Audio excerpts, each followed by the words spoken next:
You spoke about truth, and I mean, you love truth, and that's what you teach. So now we are living in a crazy society where everyone can define truth for themselves.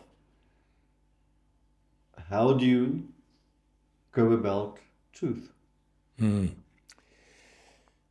I'll give you my definition of truth uh, that I've kind of settled on. I've used it even when I was a parent. It was very helpful to know this as truth. Truth is what God does or what Jesus does. I mean, if Jesus does it, it's reality. And I'll define truth as reality, not something I create in my mind. It's something that is real. And so truth is what Jesus does. It's also what he sees. So if he sees something happen, then it happened. If it didn't happen, he didn't see it happen.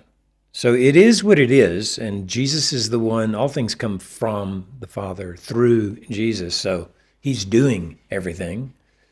If he's doing everything for his name's sake and for his glory, then the truth is being revealed as things happen. And so truth is what he does, it's what he sees, and it's what he says. So just to give an example, if I'm not on the scene when something's happening between my children, and I come in and say, okay, what happened here?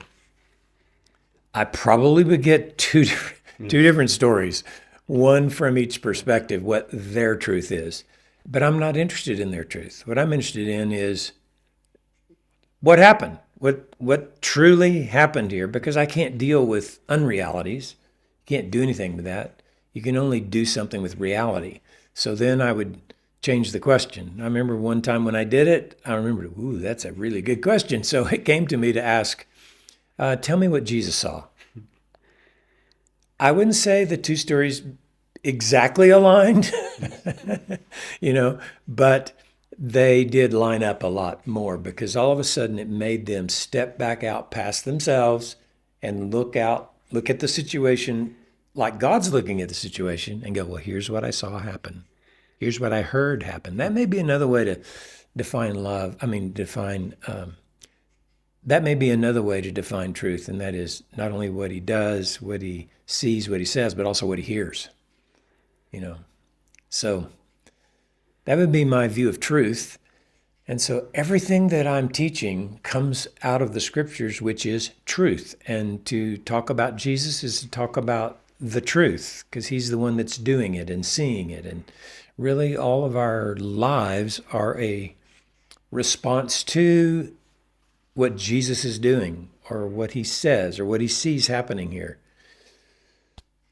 And I believe that that is the power of transformation, in our lives. As Jesus said, you shall know the truth, what God's doing, what he sees, what he says, and it will set you free. And that's the power of the truth.